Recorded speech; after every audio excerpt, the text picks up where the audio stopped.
Hey, Mike. Alrighty, guys. Hey, Jen, what's going on? How are you? Welcome back, everybody, to our three-part series. This is actually going to be part two of the Referral Systems Unlocked.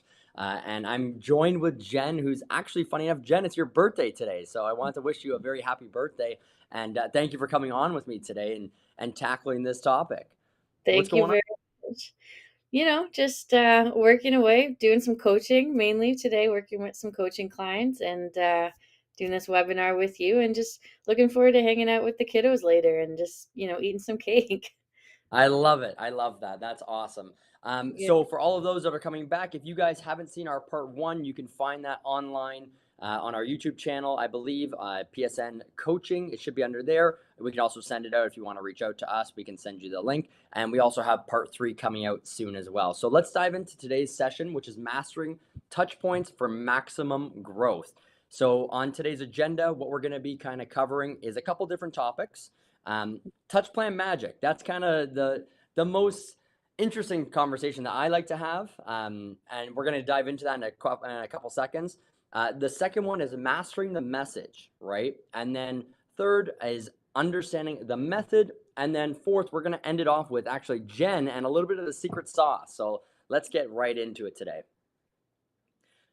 So touch plan magic is Jen. I want to talk to you a little bit about this because this is something that we have gone over a couple different times, right? And touch Yeah. plans are so important, especially when you're building a referral business, right? It's super important to stay top of mind because how many people do we know that when you go to their house, they use you as their real estate agent, but on their fridge they have a different realtor's information on it, right? And that's all that they have. And so, what is the importance of a touch plan, and what really is it? Before we even get into that.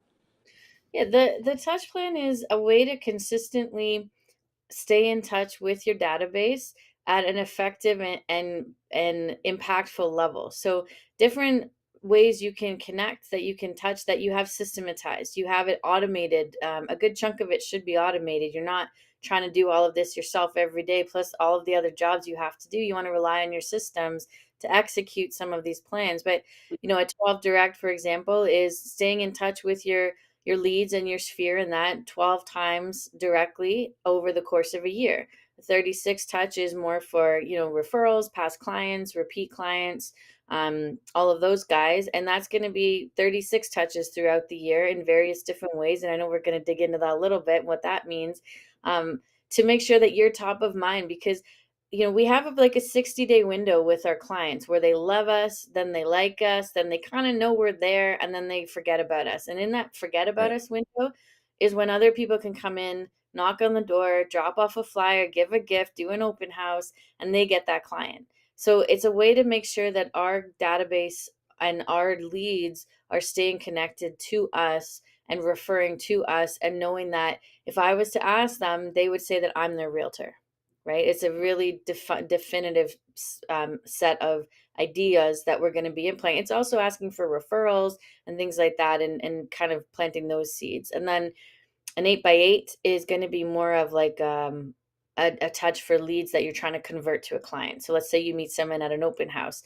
You're more likely, they need to hear from you more often because they don't like you, know you, or trust you yet. You're virtually a stranger. They like the conversation they had enough to give you their information, maybe even book an appointment with you. But Mm. beyond that, they won't really know you, right? So how do we create that trust, and how do we quickly build the relationship so that they'll hire us in the window that we need them to, essentially, right? I love that. And one thing I want to highlight what you just said, I think is so important, and everybody should almost write it down and test it on their own database. But that is how many people in your database, when you ask them who's the real estate agent, how many of those people are saying it's you? Right? Are they saying anybody? Maybe they don't have a realtor, right? And here you are thinking, oh, I'm their real estate agent. But if some random stranger would ask them, do you have a real estate agent? They say, no, I don't, right? Mhm. So how many people in your database would say that my realtor is Mike Russo or Jennifer Silvernagle or whoever, right? Yourself, right? And so I Exactly. think yeah, exactly. And I think a great thing, a great exercise you could do with that is take a look at your database and weigh it out and see, okay, is it more than 50% of the people are going to say me? And if it's not, I would argue that implementing something like your 36 touch plan, which is, again, 36 times a year, you're going to be reaching out to your database to communicate with them effectively in a way that they're going to remember you, right? Mhm. That might be Yep. a great way to build that relationship.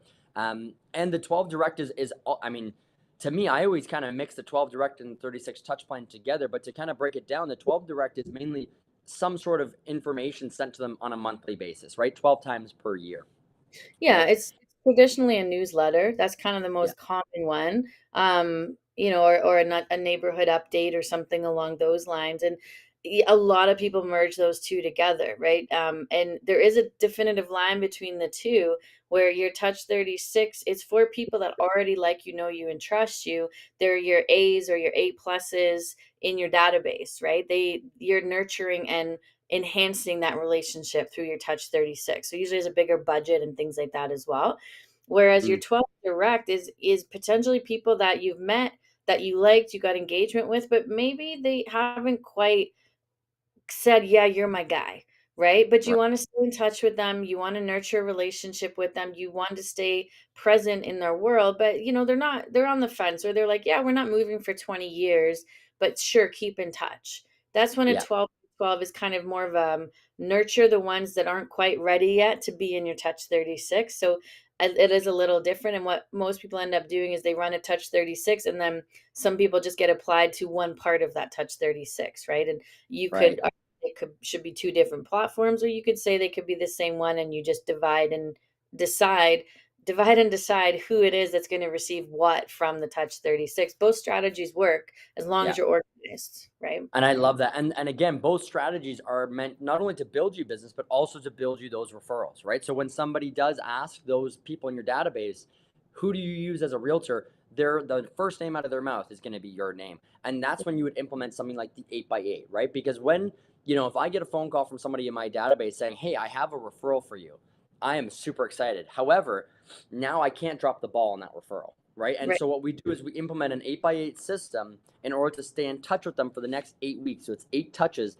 in 8 weeks to make sure that we build that relationship really, really quickly. Because you got to remember, we don't have a relationship with that individual, right? right. We have a relationship with the person that referred us to that individual. Yeah. So using the 8x8, you can really quickly build a great relationship with them and potentially get a client, right? Yeah, and I think it's important to understand that you might have multiple 8x8s in your system, because a referral lead is different than a door knock lead, is different than an open house lead. They need different forms of nurturing and different forms of communication for where the lead source is, if that makes sense, right? So, for Absolutely. example, like, someone sends me a referral.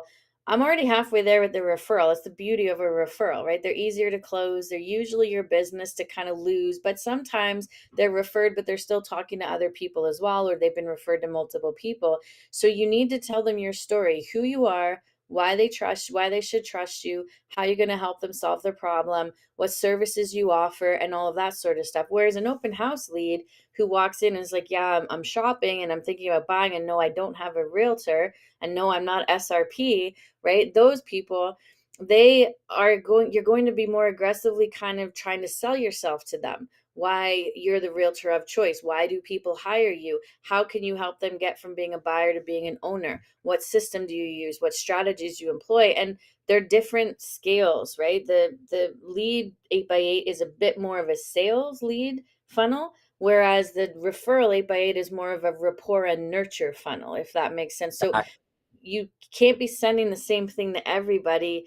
If you are, it means it's generic. If it's generic, you're not going to get your 12-to-1 ratio of return from your database, right? Yeah, which is actually part 3 of our series. We're going to be kind of breaking down the math and understanding what that means. What does that 12 to 1 really mean, right? Yeah. But with that, I kind of want to jump to the next slide here, which is mastering the message. So, exactly what you just said to me is that, okay, you have a referral lead and you have an actual like cold calling, door knocking lead.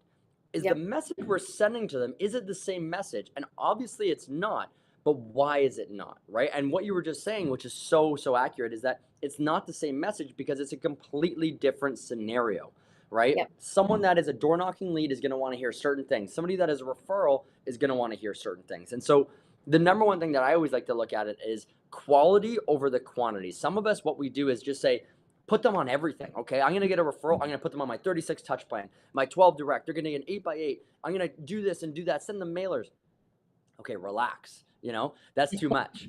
Yeah. I would rather you have one really, really high quality message that you sent them versus 15 messages that are garbage, right? Right. And the Yeah. reason we do that is because, again, with that referral lead, we're trying to build a relationship. We're not trying to necessarily sell them yet. We're trying to build a relationship. With a Mhm. cold calling lead, yeah, maybe those ones are harder to convert. So we need to go out and spread our net a little bit bigger and send them more information. But again, quality over quantity. And this always comes back to me. I always tell this story. I love it so much. There's actually two stories, but the first one is every single morning I wake up, I check my email, and I have an email from either Costco or Amazon every single morning. Okay. Yeah. Hmm. And the reason why I love it is because the message that's in that email isn't garbage, and I actually enjoy reading it. It's like warehouse deals that you can get today, or Amazon is always there. They're the biggest sucker for me. Is they're always about, because you bought this, you might also like this, right? Yeah. And I'm They're always like, is damn, I do like this stuff, right? They always rope me into that. And so Costco is great because they always highlight what's happening at the warehouse, what new deals are coming, products that are coming in. And because of the way Costco operates, it's a very short fuse in terms of how long a product is there. So when I see that email, I almost look at it every day because I'm like, oh, what's happening now? I got to see what I can get, right? right. It gets Yeah. me engaged, right? Yeah. And Yeah. same with Amazon. And that's why, coming to my second point there, which is the $20 worth of value in every message you're sending. Could you imagine, as a real estate team, if when we delivered a message, not that we're actually physically giving Jen, I'm not giving you $20 physically, but Mhm. what if the value I provided in that message that I delivered to you was worth $20 to you? Would you Right. say no to $20 every day? No, I would not. I would take your $20. Yeah, every single day, 365 days a year. If I gave you $20, you would probably take that money from me, right? Yeah. Happily. Yeah. And that's what I want the messaging when we're sending out that messages. I don't want it to be generic. I want you to think, is this going to be a valuable message that we're sending out to our database? And Jen, maybe you could talk a little bit more about why that is so important. Yeah, and I think what people are probably wondering right now is like, that's great, Mike. That's cool. Yeah, $20 worth of value. What is $20 worth of value, right? Like Right? how do I what message is that or what information is that? And part of what you need to realize, and this is where listening really becomes a big part of our process, right? Because a lot of the time, we're so focused on getting the lead, getting them to sign up, getting them to give us their information, we're not actually hearing what they're telling us or what they're saying when we're at the door, or when we're on the phone, or when we're walking through an open house, or emailing back, whatever that looks like, social media messaging. Usually people are giving nuggets of who they are in most conversations that they have, right? Even you and I do it through our coaching. We have a Yep. certain personality, we like certain things more than others. That's indicators of who we are and what we like, and everybody is a little bit different. So, becoming a skilled listener, paying attention to the nuances or the things people do say and the things people don't say that tell you a lot, it teaches you about that person. It teaches you how they like to be communicated with, right? It teaches you things they have interest in. It teaches you things they have no interest in. It tells you at what pace they like to move. Are they rapid firing questions to you and they want quick answers? Or are they kind of asking for more detail and bigger descriptions? And I'm not saying you have to make a message for every single person, but the more you can customize your message by tagging people and putting them into groups or organizing them or categorizing them, the more effective your message is going to be. On $20 of value, to me, somebody who likes systems and likes instructions and likes to know why we do what we do, comes from curiosity most of the time, is very different from $20 of value for you, Mike, who you want to know the bottom line, right? Yeah, So what absolutely. sending us the same message, one of us is going to bite and one of us is not. But if you can build messages that are kind of more structured to personality profiles, and you can kind of indicate to, within a degree of reason, if you know a personality profile enough, if you know a disc profile enough, you kind of know what the differences are. You can build out a system around each profile. Go, okay, this person was asking me a lot of data questions. They're probably more analytical. I'm going to put them on my C personality disc 8x8.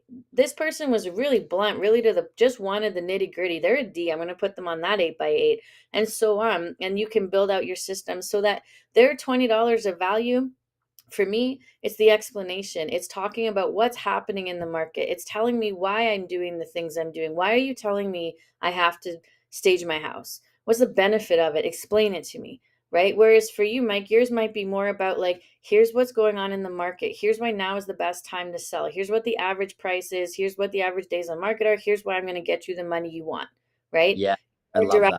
that. You would be like, that's awesome. Yep, Costco, you actually already said it. You're like, Costco shows me the deals, they show me what I want, and they tell me a timeline in which I can buy it, and I read it every day and I love it.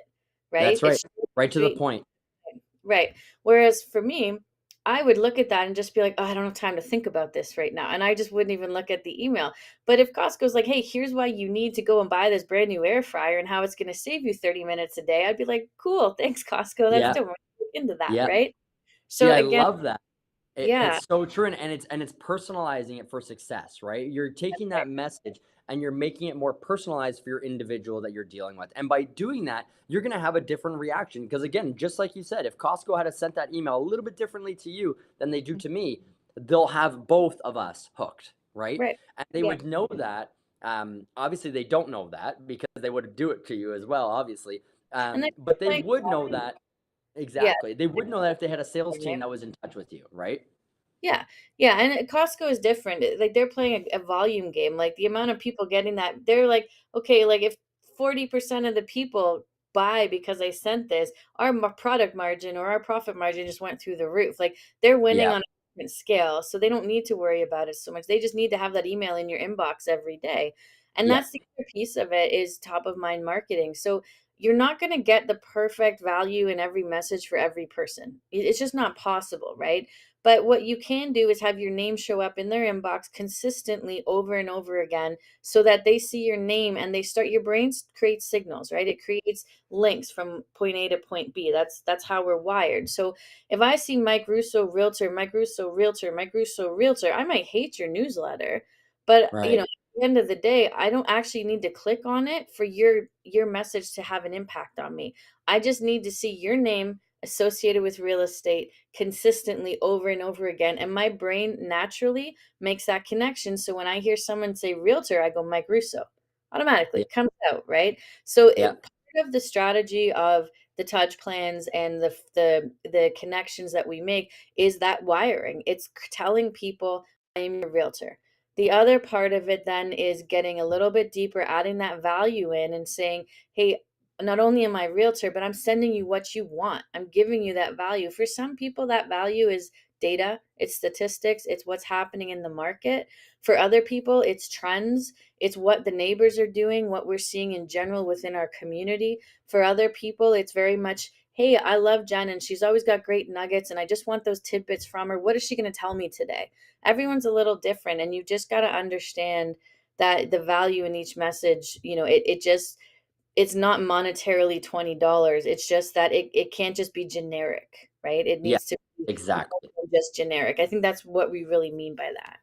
Yeah.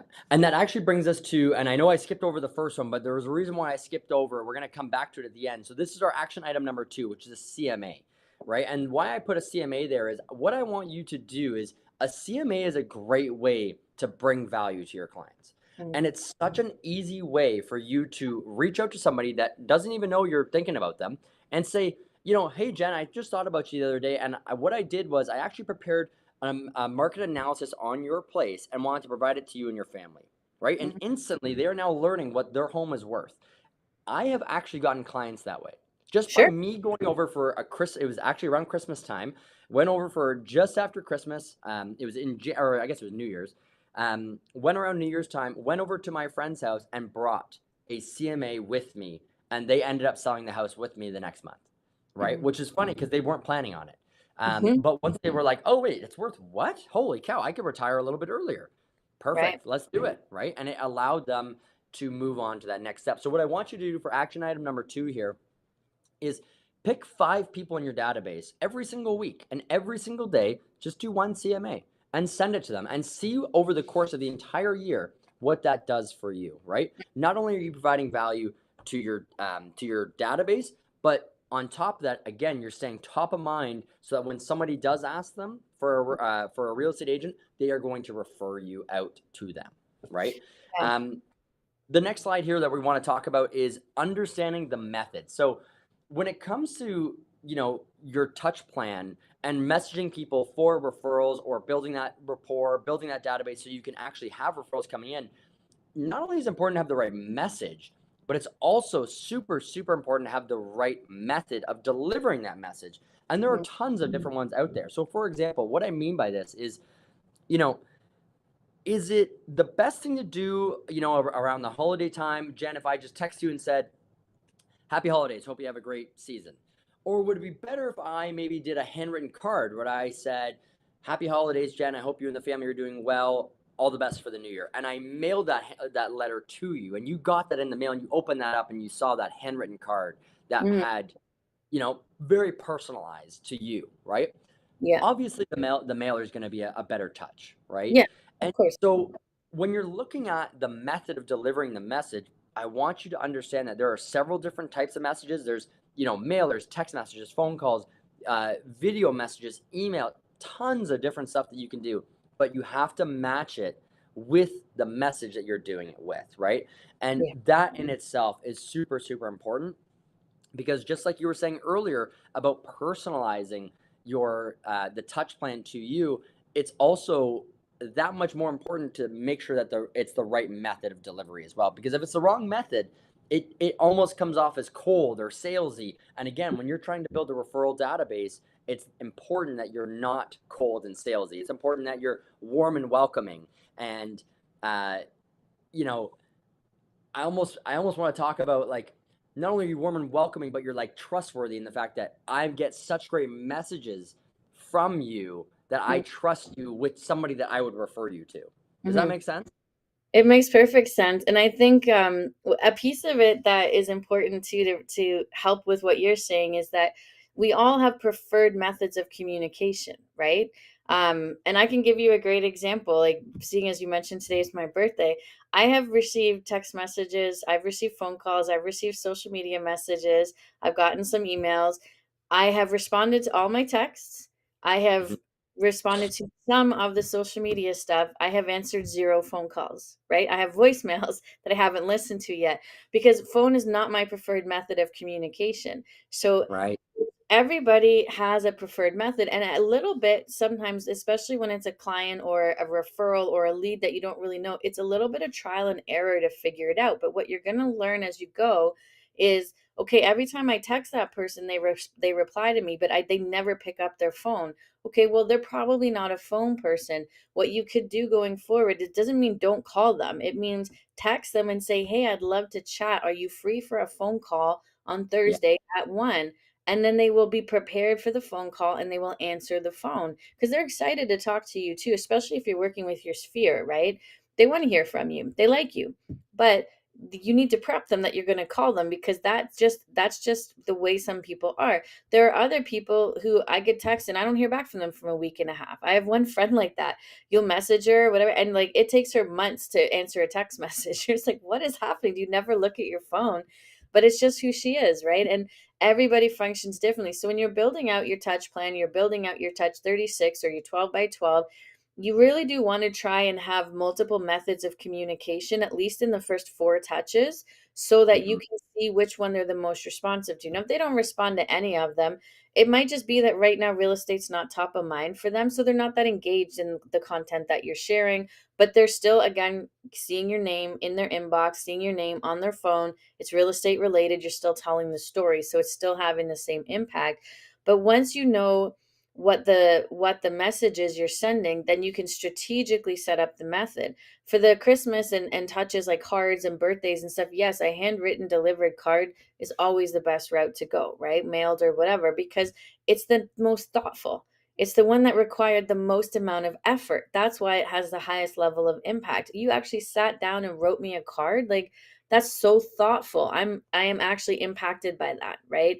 That's why it works at the highest level. For other things, for example, the CMA that you're talking about, by the way, If you ever want to go find more business in your database, send some CMAs. You will get a listing out of it if you hit enough people. You will almost always get a listing out of it. So it is a good approach. I know agents that would do that almost like consistently. They would throw out some CMAs, they'd get busy with some listings, and then when it got quiet again, they'd be like, time for more CMAs, and they'd go back to it, right? Because people generally, they don't know what their home is worth. And when there's a lot of, when the market's really good and it's really hot, it's always really fun news. It's interesting information. They love getting that email. When the market is not as great and it's challenging or it's up and down or it's inconsistent, they also love getting that email because it gives most people comfort to know what's happening, right? Because they're probably creating a worst case scenario in their mind because that's how we think. We create when we don't know, when there's unknown, our brain automatically goes worst case scenario in order to try and protect us. So we're Yeah. always thinking worse than it is, which means most of the time that email is still going to be received well because the people that don't know are going to go, oh, that's not as bad as I thought it was. That's actually okay, that's decent. And you're going to have that response. So people who get in fear around sending that message in a down market, you have no reason to have fear. They've already made it worse than you could possibly make it, right? Unless they're Right. absolutely oblivious to the market, in which case that's a different conversation. But understanding that, hey, I'm not going to send a CMA link over Instagram, right? Yeah. That's Right. probably not the best way to do that because a CMA is a professional product that I am preparing and sending as a professional in my industry. So I am going to send that as an email, right? Or I'm going to go and hand deliver it potentially. Well, usually it was email, but some people would drop it off, right? And leave it at the house. Um, so it's understanding, as you said, what's the message and then what's the appropriate method or the best method to utilize to get the highest level of impact and get the most eyes on what I'm sending.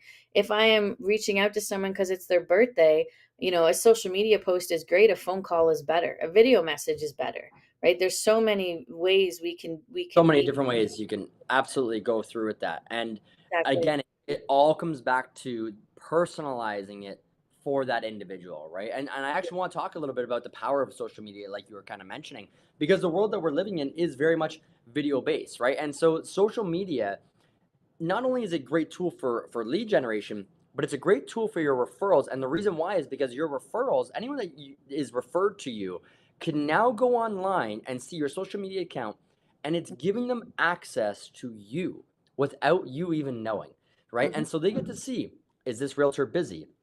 Does this realtor have a family?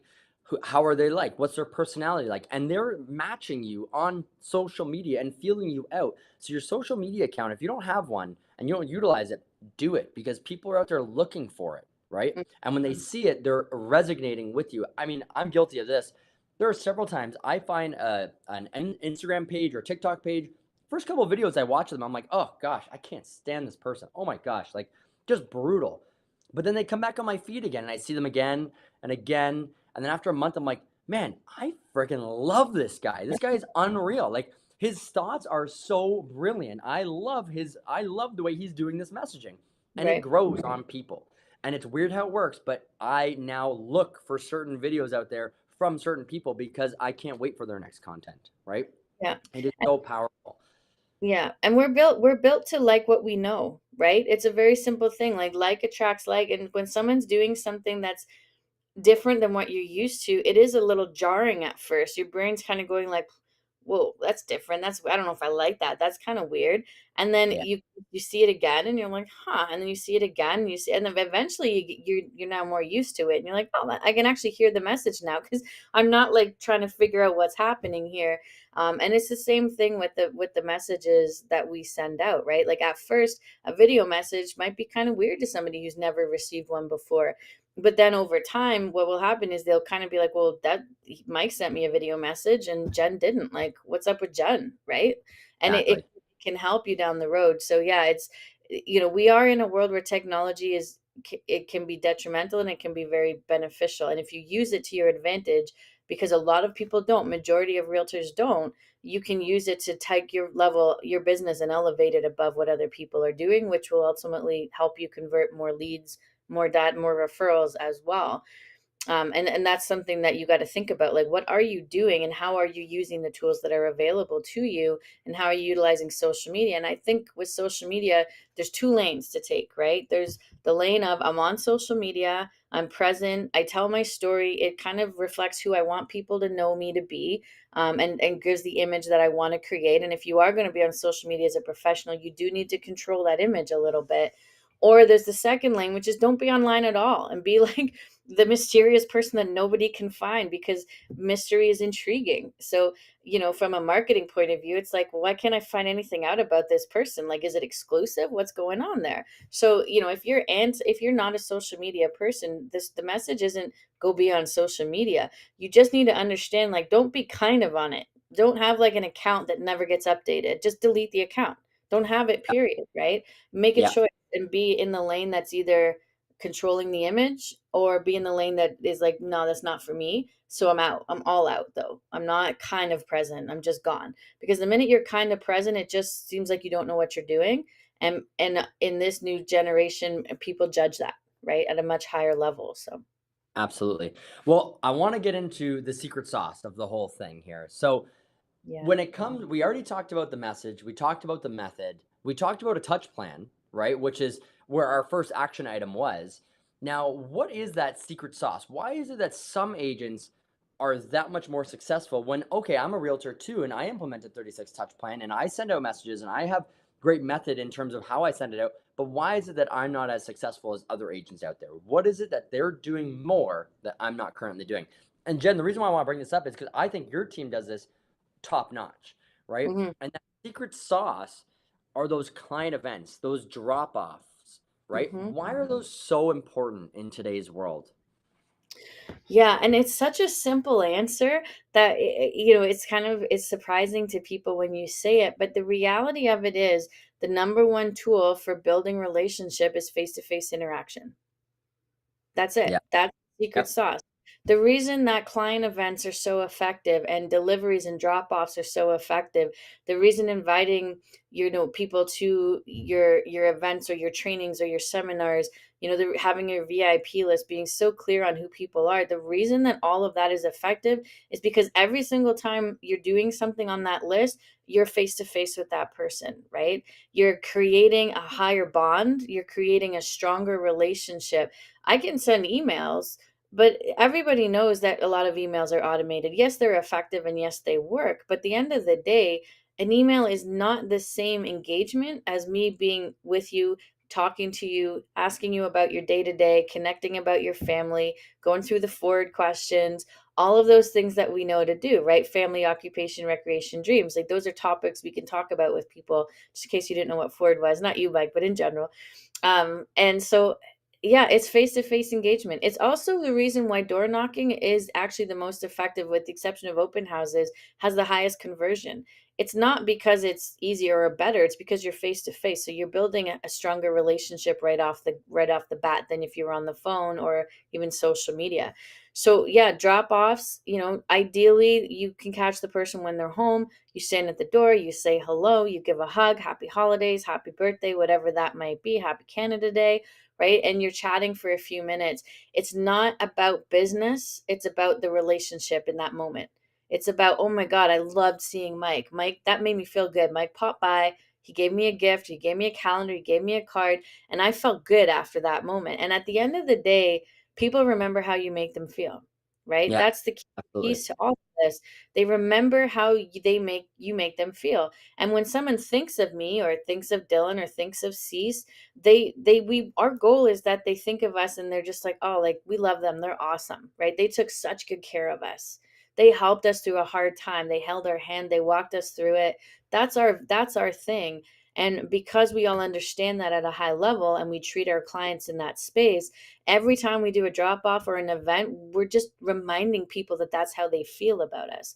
And the more Yeah. we can do that, the more business we're getting from it, right? So, one, it's nice because it feels good to do it, and it's a passion project as opposed to just being sales, because we're not sales, right? We're here to help people and consult with people and help them make the best decision for their family and protect them along the way, right? That's our job for the Silvernagle team. That's our job, and we understand that at a high level. So our contacts with our team, with our sphere, they reflect that, and our conversations reflect that. It's not about us. I Yeah. never will drop off a gift and then talk to someone about the market.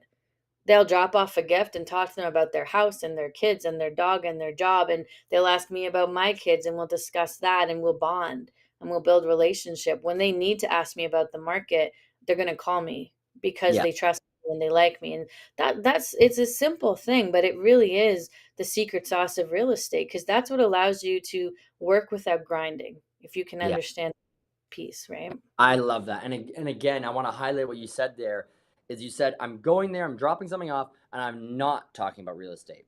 I'm Hmm. talking about them and building a relationship with them, right? So again, it's very personalized. And if they want Yeah. to talk real estate, great, we'll talk real estate. But I'm Yeah. not going to be the one that brings it up, right?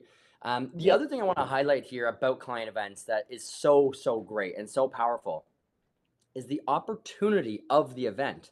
Okay, so let's say I do a movie night in the park.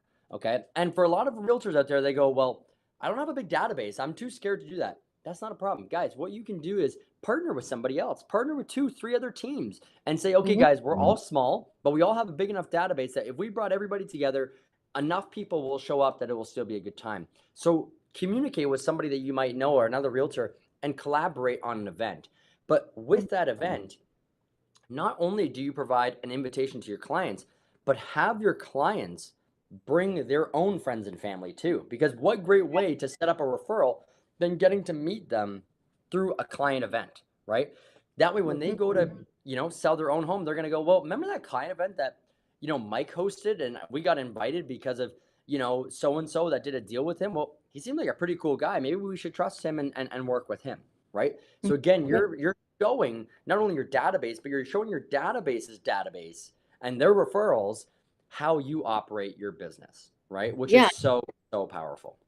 Right. And you hit such a good point that when we're working our sphere and everyone focuses on, and we see this all the time in coaching, right? People say, well, I've only got 100 people in my sphere. I've only got 80 people. I've only got 120, 130. And, they think that that's such a negative thing. And you go, okay, you got 80 people, but those 80 people know 80 other people. And Yeah. every single person knows 80 more. It's a sliding scale, right? Those arms, those branches just keep going. So as the more you're offering to get connected with those people that they know, the better. And what happens is, like, we experience this all the time, whether it's through a referral or it's at an event or something. Someone will introduce me to somebody, or even Dylan or whatever, and then they're like, "Oh my God, I've been hearing about you forever. It's great to meet you." And you're going like, "I've never talked to this person before, but I've worked with the mom, the dad, the brother, the sister, the niece, and they've all talked about the experience they had." That person is my business to lose at that point. There's no reason other than I didn't ask or I didn't provide enough value in my services. There's no other reason why that person wouldn't go to me when 4 people that they know and trust at such a deep level are all saying, hey, this was the best experience. They took care of me. It was great. They were professional, all the different things that people say, right? And you've experienced that too, where you get a referral and then they refer you to someone else. And now you're 3 levels deep on the referral. You're going, holy smokes. Like, I've just Yep. gotten 3 referrals from one lead that I got 2 years ago on Facebook. Like, that's insane. But Yep. that's the power of the connection, of relationship, of a good follow-up system, of making sure that your touches are appropriate for the person you're dealing with, and then getting that face-to-face time with them. If you package Yep. your business with all of those elements, your biggest problem is just getting people into the funnel at that point, and there's a lot of solutions for that. 100%. I love that. And so I kind of want to lead us off here with, not only can we utilize all the things that we learned about today, but one of the biggest things is that creating that VIP list, right? And so the three action, kind of using that VIP list, this is typically done on Facebook or Instagram, or you know what, you just create your own list on your CRM, and having that VIP list of people that you are going to invite out to Mhm. events and invite their friends out to events as well. And this is a great way to show that you love them and tell them they're on a VIP list. Tell them this is a VIP exclusive Team Russo event only for you and your friends, right? Because Mhm. that makes somebody feel very good and very a part of it. So that brings us to our action item number 3, which is create a raving fan social page, or like I said, It can be an email list, a social page, whatever. It doesn't necessarily matter as long as the people that are on that list know that they are a VIP. And that kind of takes us off to our last little recap here of all the action items, and then we'll let everybody go. So the action item number one, which is building next month's touch plan. And the reason why I didn't highlight this at the beginning is because now that we know how to build a touch plan and we know the messaging that we want to send out, I also want you to realize the method of how you're going to send it out. So when you're building out next month's touch plan, I want you to master the method, or sorry, master the message, and then understand the method that you want it to be delivered. Okay. And then number two, the action item number two is create a couple CMAs, send those out to your database. Okay. There are tons of deals to be made. Jen, you mentioned earlier that sending out emails with CMAs has given people business. I am one of those people. You literally said to me in a coaching session, hey, one of the touches that you can send every single January is, hey, new year, new you, here's your home valuation. And I literally was like, okay, that's easy enough. I wrote an email, sent it out to my database, and I got an email response back from one person saying, we are interested in selling. Please give me a call. Called them. We listed their home the next month, and we sold it. We sold it mid-February of 2022. So that was what I did last year, 2022. And January Yep. 1st. We sent out, I think we sent out the email January 4th because that's the way that the week fell. Yeah. It works, guys. It seriously works. So make sure to utilize that into your business. And that brings us to our action item number three, which is create a raving fan social page to encourage people to come out to your events, encourage them to invite their friends and family so that you are top of mind at all times and getting that referral. It was great to see everybody out here today, tonight, and look forward to our part 3 series. It's going to be coming out soon. It's all going to be about running through the numbers and the math behind your database and referrals.